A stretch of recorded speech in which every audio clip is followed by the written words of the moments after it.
A message from McAfee. Wondering why the post office is texting you or why you owe thousands of dollars in toll fees? Because someone's trying to scam you. The good news? McAfee can help. With McAfee's award-winning scam detection, it's easy to tell what's real and what's fake over text, in your inbox, and online. If they're You want a free gift. Seriously? If they're faking it, they're not making it past us. Get award-winning scam detection today. McAfee.com/keepitreal. Grabbing the holidays by the boughs with Duluth. Step 1. Hire a mall Santa to handle snow removal. Ho, ho, ho! My sciatica! Step 2. Hit Duluth Trading and load up on fire hose pants, buck-naked underwear, pocket-pack bibs, free swinging flannel, and all kinds of ingenious gear you won't find anywhere else. Grab the holidays by the boughs and shop Duluth Trading, online and in-store. Do you eat at your desk in between Zoom meetings or snack in the car when shuttling the kids to school, sports, or music lessons? Same, Mama, same. Farmer's Fridge delivers ready-to-eat salads and bowls that make weekday lunch as easy as opening the fridge. Choose your meals, choose your delivery date, and they take care of your lunches for $10 or less. My favorites are the Truffle Couscous Bowl and North Napa Salad. My kids enjoy cookie dough bites, which are made of oat flour, cashew butter, maple syrup, Madagascar vanilla, and cacao chips, and the apple cinnamon oats, which are overnight oats steeped in house-made almond milk, topped with baked cinnamon spiced apples, toasted pecan granola streusel, and a maple syrup drizzle. And get this, you can simply heat and eat as it comes in a heatable jar. Healthy options without slaving over a hot stove. Mom life is tough, so meals for you and the family shouldn't be. Visit delivery.farmersfridge.com and use my exclusive code MOMSENSE, all one word, to receive $10 off your order. Bon appetit! Being at the news desk first when we saw the initial camera view of the eyeballs of the first miner that, because they had sent the camera down into the little hole that they could get down, and they saw, and then the notes being sent up, we're here, we're all alive, all 33. I went there for the initial week when they started to lay the groundwork of the plan, the coverage, like how are we going to get to these guys? How do we drill down to them? 2,300 feet. I'm so often the person who sent when there was a bad news story. So when there's finally something to celebrate, it became a Disney movie. It was that kind of story. 1 billion people around the world watched the coverage. It was one of those stories where the best of humanity shines through. And you hope and dream for a story like that in your career. And if you have one, you're blessed and very lucky. As moms, we often wonder, am I doing enough for my kids? I'm here to tell you, you are super mama. That's because we have an undeniable superpower, our intuition, and it never steers us wrong. I call it our mom sense. Hi, I'm Kanika Chadda Gupta, and I'm the host of That's Total Mom Sense. I'm a journalist, entrepreneur, wife, and mom of 3, twins plus 1. Now, if I had $1 every time I heard, gee, you have your hands full. On my podcast, I interview influential moms from various industries and cover topics that all first-time parents grapple with, from getting your baby to sleep to screen time allowance, your new normal in your marriage, and how to dedicate time to yourself. Learn and laugh along with That's Total Mom Sense. All right, folks, I am so excited for today's episode. I have someone who is a mother, a TV personality, and a home chef on the show today. As a longtime news anchor, former host of Access Hollywood, and co-host of Access Hollywood Live, current West Coast anchor of The Today Show, and correspondent of Dateline NBC and NBC Nightly News, Natalie Morales is a beloved household name. So it's only natural that she released a best-selling cookbook called At Home With Natalie, Simple Recipes for Healthy Living from My Kitchen to Yours. Natalie was born in Taiwan to a Brazilian mother, Penelope, and a Puerto Rican father, Lieutenant Colonel Mario Morales Jr. She speaks Spanish and Portuguese and spent the first 18 years of her life living in America and overseas in Panama, Brazil, and Spain as a U.S. Air Force brat. Her multicultural experience led her to pursuing a career in broadcast journalism, where she and the Today Show team won 3 Daytime Emmy Awards as Best Morning News Program. Natalie has contributed to major breaking news stories, including coverage of the royal wedding in 2011, presidential inaugurations, Hurricane Katrina, the death of Pope John Paul II, and the network's coverage of the Winter and Summer Olympics since 2004. She landed many exclusive celebrity interviews, including Angelina Jolie, Caitlyn Jenner on her life after transition, and Jennifer Lopez on her career and family. Hispanic Magazine named her one of the top Hispanics to watch in 2005 and one of the top trendsetters of 2003. Her childhood as a global citizen and traveling the world with her work fed her appreciation for good food, but it's her experience as a working mom that taught her how to cook on the run and keep her recipes nutritious too. Her book features 125 recipes that Natalie makes at home for her family, including chicken croquettes, pesto shrimp with lemon pepper fettuccine, and a 3-minute peanut butter and banana protein shake. Natalie lives in Los Angeles, California with her husband, Joe Rhodes, and their 2 sons, Luke Hudson and Josh. Natalie, thank you so much for joining me on That's Total Mom Sense today. It's such a pleasure, and thank you for having me. Well, I want to start by telling you how you have actually been an inspiration to me, why I got into broadcast journalism myself. As a quick background, I earned my master's at University of Miami. I interned at NBC as well, but NBC 6 WTVJ in Miramar. I'm sure you've been. Yes, I've been. Yes. Yeah, huge, Telemundo office there. And shortly after, I had mentors who said, you can work for a small market. And this was 2008. Or you can consider moving internationally. And so I just, on a whim, I moved to India, where I'm from. I was born there, though I was raised in the US. And I just thought, let me just see how things work out. So I got picked up by CNN, and I ended up hosting a show very similar to Access Hollywood, like what you had done. It was called Eat Tonight. Again, very similarly, we had red carpet interviews and live shots, and I did some crisis reporting as well. The 26/11 Mumbai terror attacks happened when I was there. So I interviewed survivors for that. But there's one moment in time that I remember so well. This was in 2009 in January, and it was when President Obama was elected and then inaugurated. And you had done such a stellar job of covering the inauguration.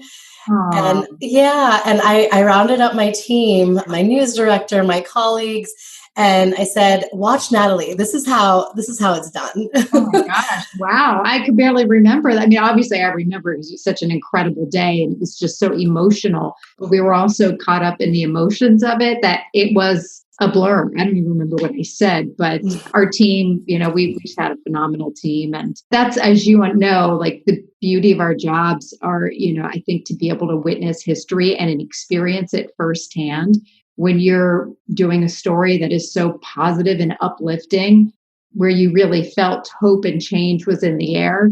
We all experienced that as a nation. I know you were overseas, and I think feeling that little bit of home and that connection to home, I hope that, translated as well. And here we go with another election. I know.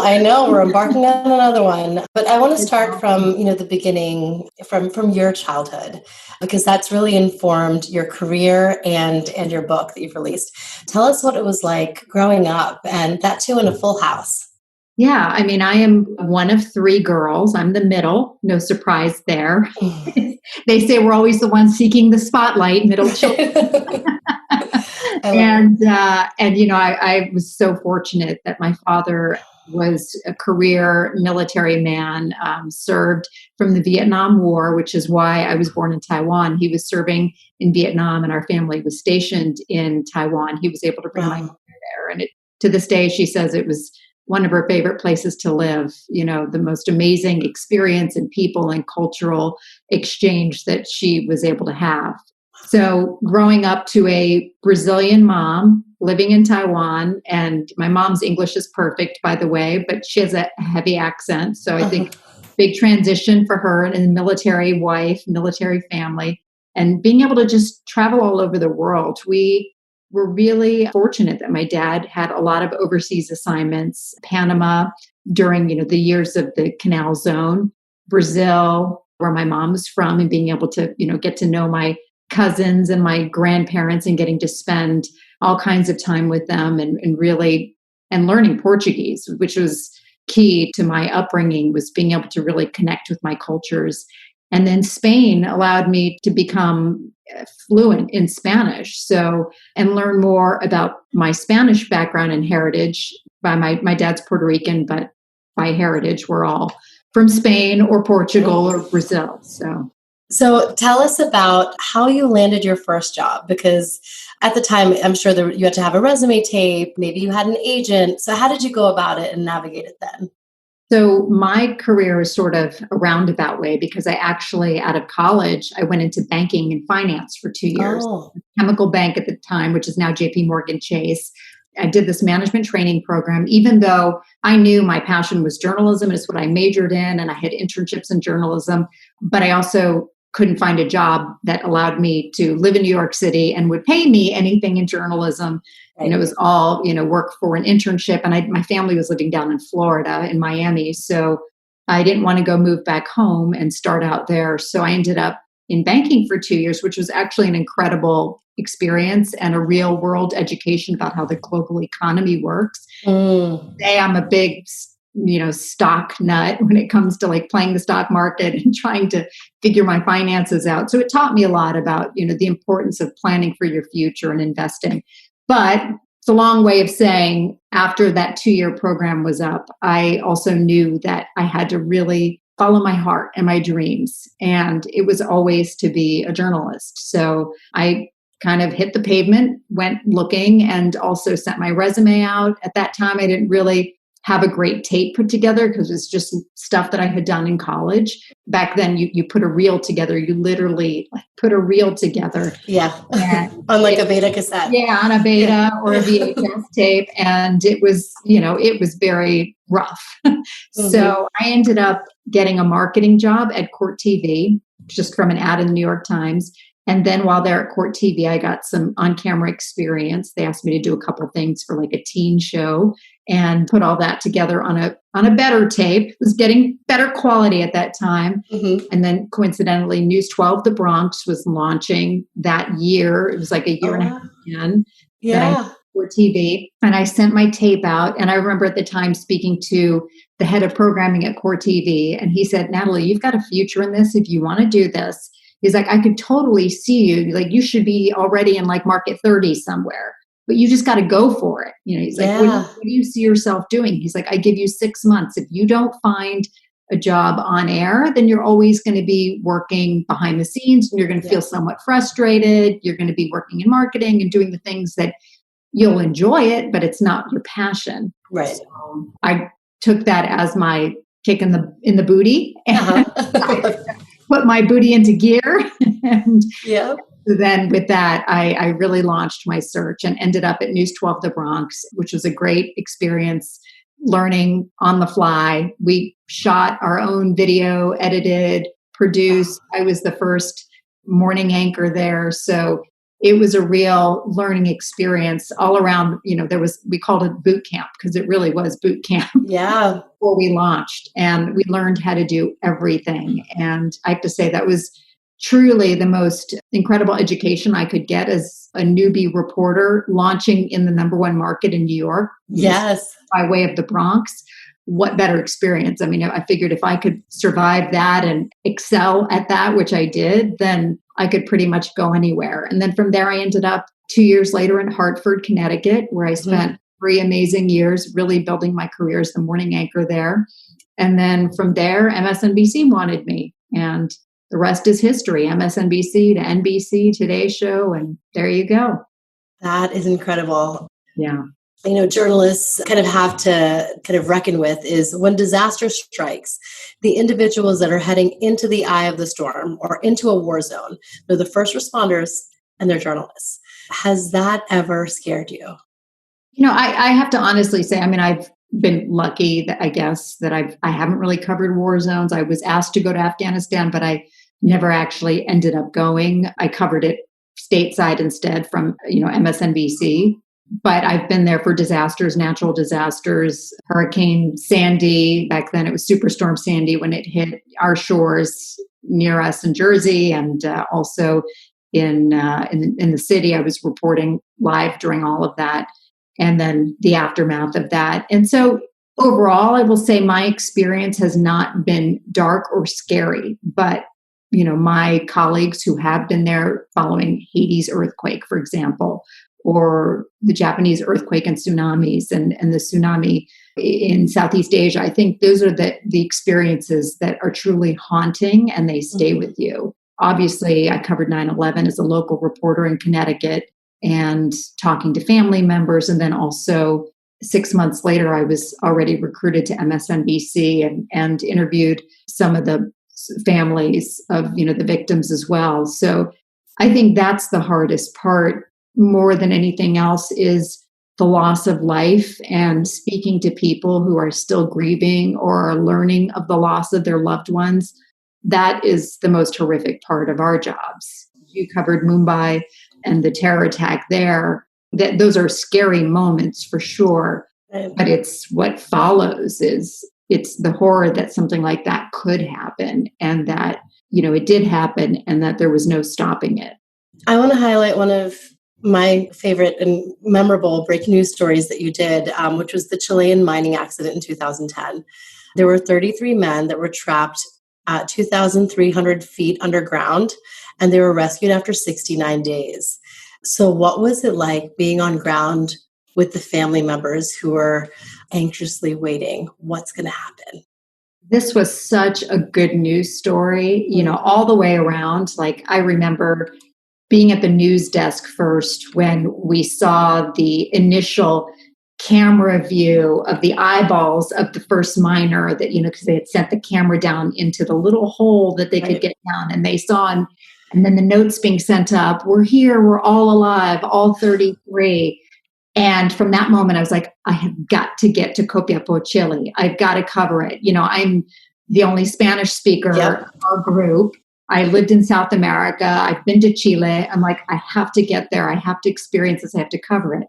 That was day 70 something once we knew that they were going to be rescued. The rescue plan was in the works. So I went there for the initial week when they started to lay the groundwork of the plan, the coverage, like, how are we going to get to these guys? How do we drill down to them? 2,300 feet. That was something that had never been done. Yeah. That's like, I think, 2 Empire State Buildings on top of, maybe more than that. So, oh my gosh.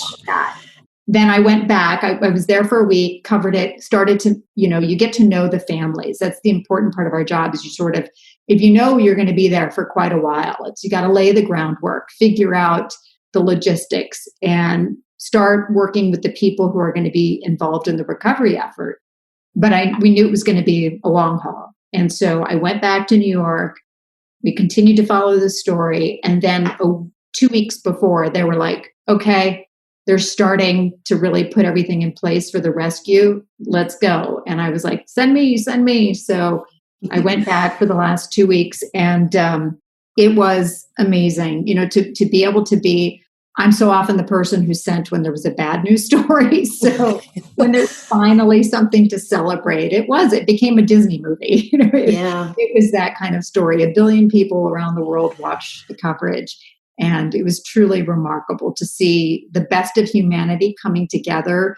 The Americans, the South Africans, the Australians, they were all there trying to figure out the right plan, whose plan is going to work. It turned out it was the American plan worked. And so there was, the American company that happened to work on another mine collapse that I had covered as well in Pennsylvania a couple of years before. They had the drill bit, so they used that drill bit. So it was just an incredible experience and a full circle moment, because I felt like I was there from the beginning, then came back at the end. But then also there was that whole and I also covered the Pennsylvania mining act. So to know some of the players that were involved and to be able to interview them and see them come to the aid and to the rescue. But truly, it was one of those stories where the best of humanity shines through. And you hope and dream for a story like that in your career. And if you have one, you're blessed and very lucky.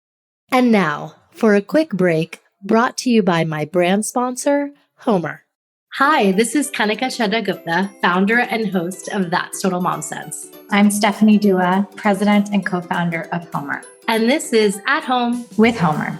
Homer is the essential early learning program for kids aged 2 to 8. We have the most comprehensive app available for early learning skills that you can find on iOS or Google Play. And you can also find our really fun Explore kits that help kids with their math, their reading, and social emotional learning that you can find on our website, learnwithhomer.com. On this weekly segment, we're going to cover a range of topics, from raising confident readers to developing emotional intelligence. These are the skills that will carry your child through school and life and resonate most when taught at home by you, their most important teacher. So grab a notepad, your phone, or your mental notebook to remember the tips shared during this segment. And now on to At Home with Homer.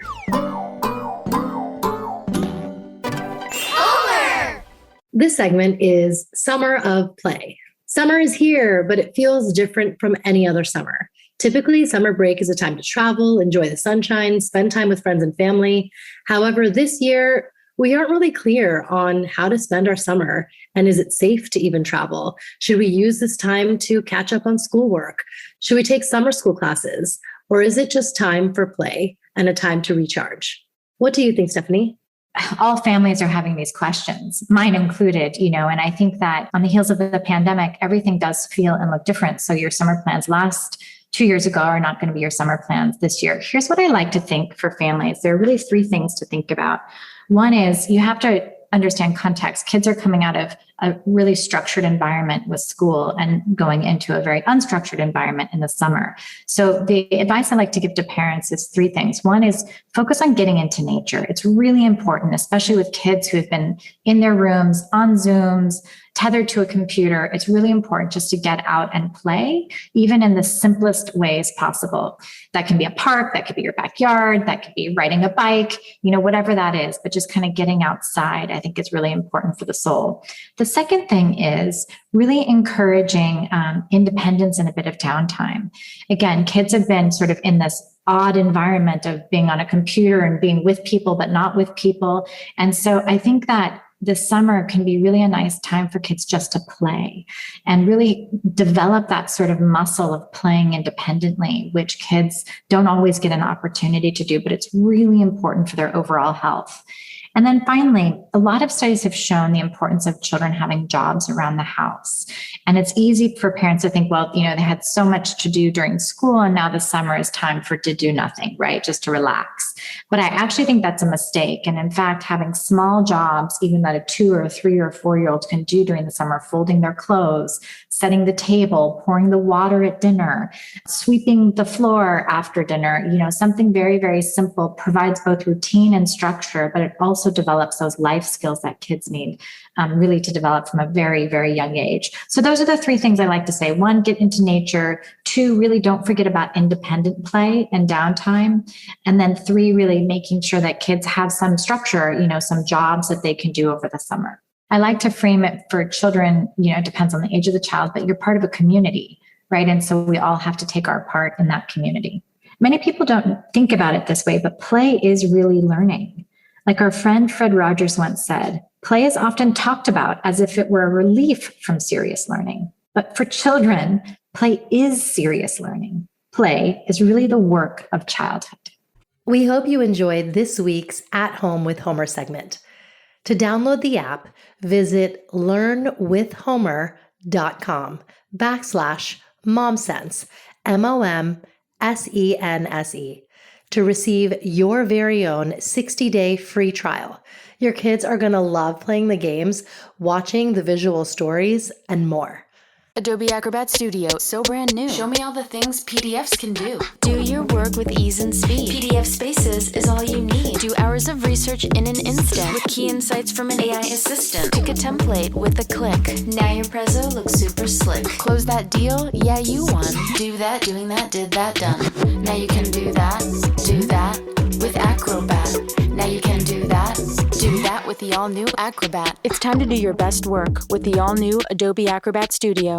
This is a real good story about Bronx and his dad, Ryan, real United Airlines customers. We were returning home, and one of the flight attendants asked Bronx if he wanted to see the flight deck and meet Captain Andrew. I got to sit in the driver's seat. I grew up in an aviation family, and seeing Bronx kind of reminded me of myself when I was that age. That's Andrew, a real United pilot.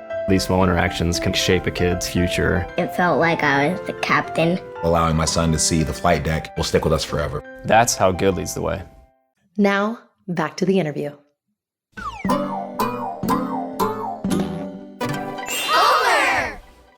There's so many films and scripted shows that are based on what goes on in the newsroom. Anchorman, The Newsroom, The Morning Show. And there's just so much of a frenzy and hustle bustle that, we've seen firsthand. The assignment desk, the news director, the camera operators. It's a lot. It's an intense time, whether you're doing live or not. Can you actually describe what's it really like? Yeah, I mean, you're waking up at like 3:30 in the morning, meeting with producers as you're getting hair and makeup. And it's all a tag team. Hair and makeup is at the same time as people are drilling you in your ear. They're talking to you and you're going to interview this person. And this is breaking right now. And we may get this guest for you. And as you're going through sort of what is considered the glamorous part of the job, it's very unglamorous in the fact that you're like sitting there and you're just trying to remember and you're getting a lot of information thrown at you all at once. But that's the fun of it, I think, is it's that adrenaline rush that, you're part of something that is much bigger than you and it's a whole team involved to then, obviously doing all your research, and the night before it's a lot of prep as well for the day ahead, but things can always end up just being thrown to the side because of a big breaking story happening. Right. So that's happened to me on many, many, many occasions. You just got to be ready to go. But the team itself is truly the best part of the job. Working with so many people who are just as possessed as you are and as obsessed as you are. Yes, with news, yeah. With news and our jobs and just loving the information and that excitement in the moment. So true. So now let's talk family life. How did you meet your husband, Joe? I met him my senior year in college. Didn't really hit it off. It took a little bit of persistence to finally get me to go out with him again. Once I moved to the city and got my job in finance, we happened to work near each other, so I'd run into him. And so finally, we just decided, okay, let's go on a date. Let's try it out. And the rest is history. I guess 2 years later, we were engaged and got married. And so, yeah. And now tell us about motherhood, when you first became a mom. Of course, Joe and I have long planned for parenthood, and we did want those years where we were just going to be us as a couple and travel and do everything. So we had about 5 years, and then we're like, okay, now contracts are coming up. I got to time this right. Timing never works. As you know, timing never works. Mm-hmm. It took us a little while to get pregnant the first time around. It's a rush when you realize that you're going to be a parent. There is no sense of, greater joy, I think, planning and starting to think and dream and imagine what is this child going to look like. And the future seems so bright. And then becoming a mom the second time around took even longer. We actually had some secondary infertility, which I always tell people about. Like if you're having trouble after 6 months, go to somebody, talk to somebody, because it's worth just making sure that there's nothing wrong. Right. We kind of went like 2.5 years driving ourselves nuts. Okay, maybe our timing is off. Maybe it turns out we didn't have any medical issues. We just needed a little boost. Yeah, exactly. And I completely understand that. Unexplained infertility. So many of us face that. Yeah. And so often you think, well, I got pregnant the first time. It's going to happen again eventually. Right. But it will, most likely, but sometimes you need help. Yes. Yeah, very true. And I feel like moms who are listening shouldn't feel alone. Yeah, no, there's a lot of research, a lot of people who are talking about this now, where I think there was a time, I think a lot of us who've had a miscarriage, or if you had trouble, you've sort of hid that because you didn't want that to be your story. And now I think the more people talk about it, and especially young women realize, I was in my mid-30s, and you think, I still have all this time in the world. Of course I can have a child, but that's a time also where you can experience a lot of trouble, and you do have to turn to people and find the experts. Yeah, exactly. Well, you did it with such grace, and what's unique to you is that you've, had the television career throughout, and I'm sure that's difficult, So tell us about that and how it was kind of navigating motherhood and your career. I remember sitting there reading to my son, Josh, his bedtime story at like 9:00 and getting a phone call. We need you to get to the airport right now because we've got a breaking story. The Minneapolis bridge just collapsed. We're going to have you cover it. And having to say to my son, I'm sorry, Josh, we're going to have to finish story time tomorrow or the next day when I'm back. I don't know when I'm going to be back. And having to kind of put the book aside and them looking at you with tears in their eyes saying, what, why? You know, and I think every parent has that guilt at some point in their lives. We wouldn't be human if we didn't. Yeah. Yeah. You recognize that the job of a parent is priority number one, but oftentimes the call of duty and what else you have to do has to take priority in the moment. I've been that person a lot. And it was hard. It was very, very hard. And I think that's actually what contributed to our secondary infertility. It was that stress and not being on a schedule and being all over the place with my body was all over the place and just being stressed all the time and the hours that I was keeping and my husband working different hours. So I think, you know, we just weren't synced up. And so I think that had a lot to do with it. And so finally, all of this has brought back to the forefront to me is the importance of understanding first how your body works, but then also knowing that sometimes you need to take a break and it's okay to take a break. Yes. And your family has to come first. And sometimes you just have to reprioritize. And obviously career is important, but the things that you love most in life are what's around you and your family. So true. One thing that you kind of kept constant was cooking at home. It's hard because you're juggling so many other things during the day, but you did it. Tell us how it was like the food and being around the dinner table that, you know, that brought you all together. Yeah. I think I truly owe that to my mom because, you know, growing up in a military family, I think the one constant was sitting together at the dinner table, talking about our day. You know, when my dad was off away traveling because he was often on assignment somewhere in the Air Force, you know, being able to have that connection with my sisters and my mom and just experiencing family life, that's the most important, I think, connection that you can have and carry it forward. With my book, At Home with Natalie, it was a way for me to honor my heritage, both my cultures, my Brazilian and my Puerto Rican cultures, and honor my grandparents, who were both great cooks as well, but also to preserve some of the history and the heritage that was passed along from my mom, and to be able to preserve these recipes that she would just write on little scratches of paper and just, and she still has like The Joy of Cooking, you know, that book like from the 1960s. Yes. Yeah. And she's got it. I mean, she'll just rip out things. And I do the same thing. Listen, I'm like, I see something in a magazine, I rip it out, I put it in a book, and then I forget, where's that recipe? I saw something somewhere.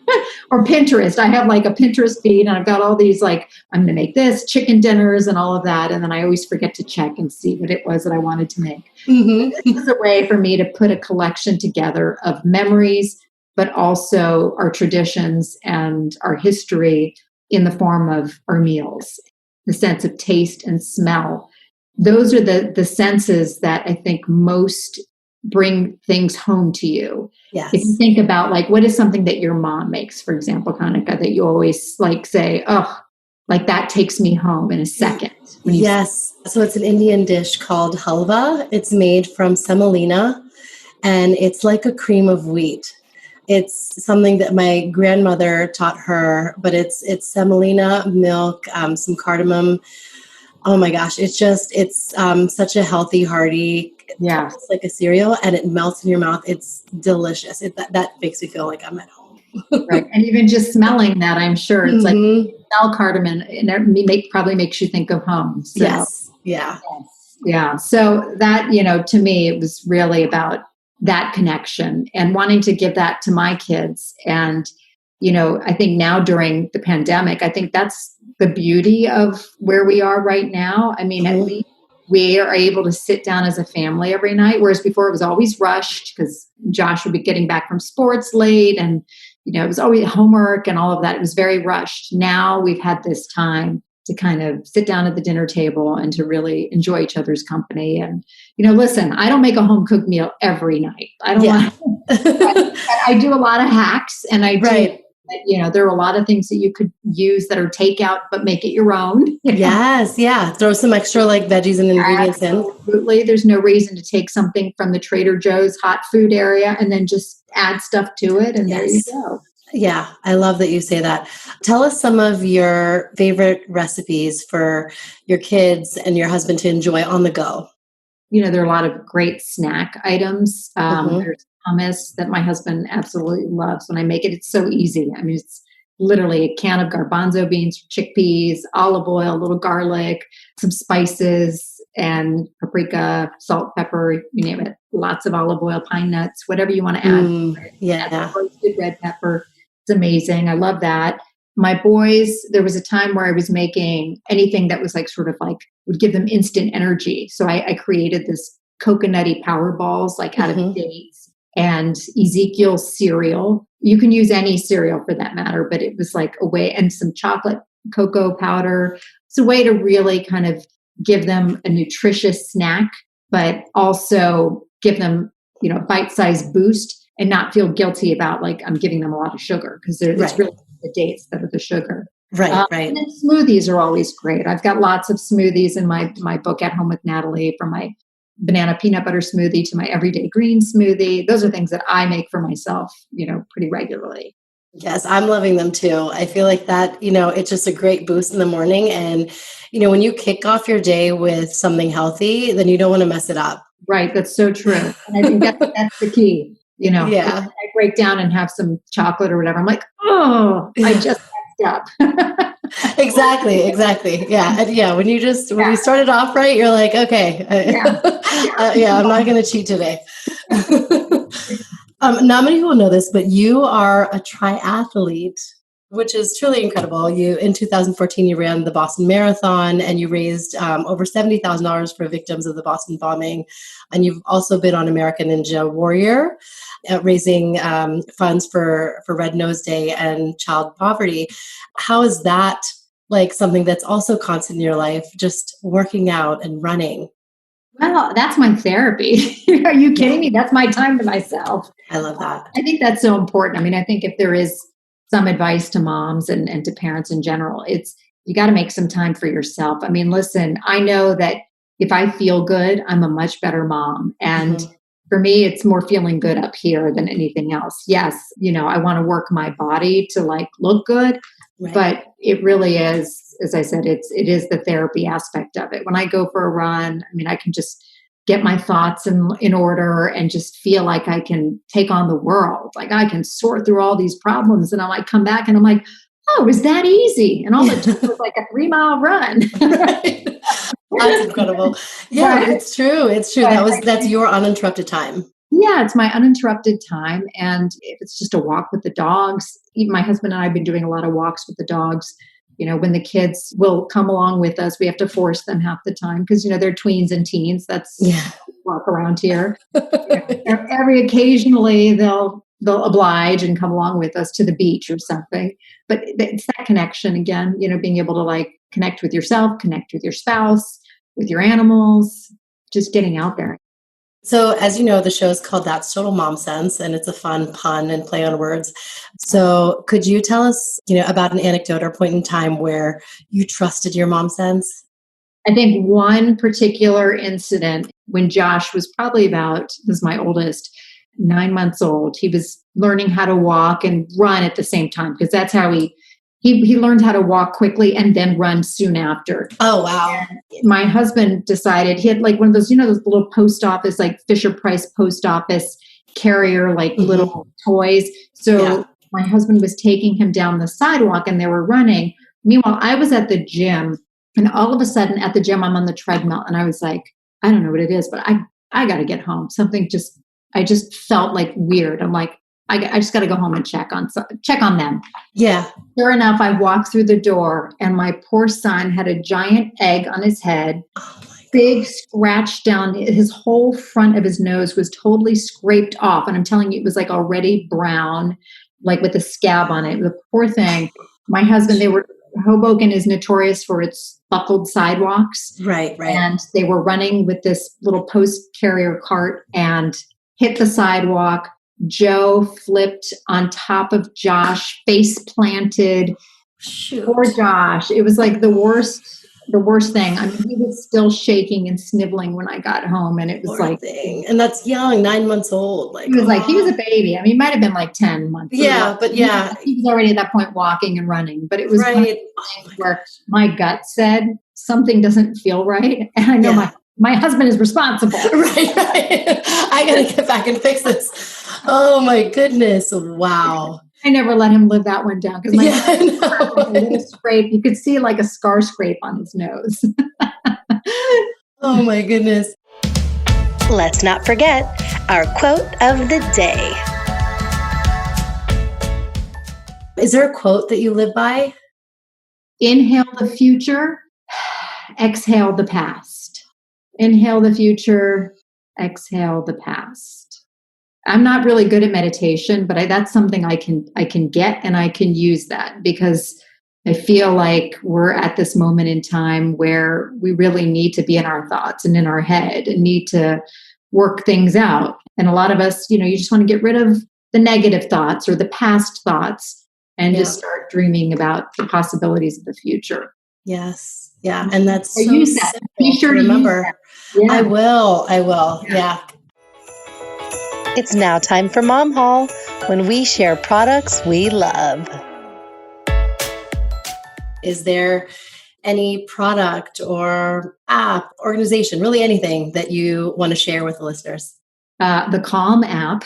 Okay, yes, that's a good one. I'm wearing Birkenstocks, like the furry Birkenstocks, the fake fur. They're fake shearling. I have not gotten out of them since it started. I have like 3 different colors. I have black, I have this like bluish gray, and I have pink, like a rose gold pink. So comfy. I put heels on now, like occasionally, and I'm like, what? Why would I do that? Yes. Yeah. You only have to dress up from the makeup. Yeah. I'm not wearing pants right now. That's awesome. I love it. But yeah, that's a good one. My mom haul this week is a brand called Farmer's Fridge. And I had the wonderful opportunity of interviewing Megan Hurley, who is their CMO. So Farmer's Fridge delivers meals all around the country, most recently the East Coast, and they're healthy tubs. So there's bowls that you can heat up. There's oatmeals and snacks and salads, and they're so delicious. And they're also available at places where there aren't healthy options because they have a vending fridge at hospitals and at airports. So this has been a really great hack for me as a mom because I hate meal prep. And so I just grab and go with my Farmer's Fridge ready-made salads and bowls, and my kids love them too. I actually do have a code. It's MOMSENSE, MOMSENSE, and you can use it for $10 off your first delivery order at farmersfridge.com. Okay, and where can my listeners find you? Your accounts? When I'm on the Today Show, Dateline, on Instagram, it's at N Morales NBC, not to be confused with the actress Natalie Morales. Mm-hmm. You came first. Hey, you look different. Yeah. But I love her, by the way. I've met her, and we've shared some good anecdotes of people confusing us. And she gets my hate tweets, and I get her love tweets. So it works perfectly. That's awesome. Oh, that's great. You can always find my recipes online as well and at the Today Show. Yes. And we are really going to promote this book, At Home with Natalie. Parents everywhere need this because we need to have healthy, nourishing meals for our families. And you've simplified it for us. I'm still pinching myself that I've been able to have this conversation heart to heart with you because you're someone that I really admire and look up to. And I really can't thank you enough for being on the show. Yeah, it's my pleasure. And it's too bad I'm not in Hoboken now. Otherwise, I'd say, let's go grab a cup of coffee from 6 feet away somewhere. Yes, exactly. Oh, thank you, Natalie. Take care. Thank you. Thank you for listening to today's episode. I hope you got some great takeaways from my conversation with the Natalie Morales. Natalie, you are an inspiration to me as a fellow journalist and mother, and it was a pleasure to interview you and share your story. You can catch Natalie on Dateline NBC, and definitely check out her cookbook, At Home with Natalie, which is available on Amazon. I'm linking it in my show notes. I'd like to share a review from one of my guests. This is from Thara Kumaraswamy, who is the talent manager for her son, British singing sensation Arjun.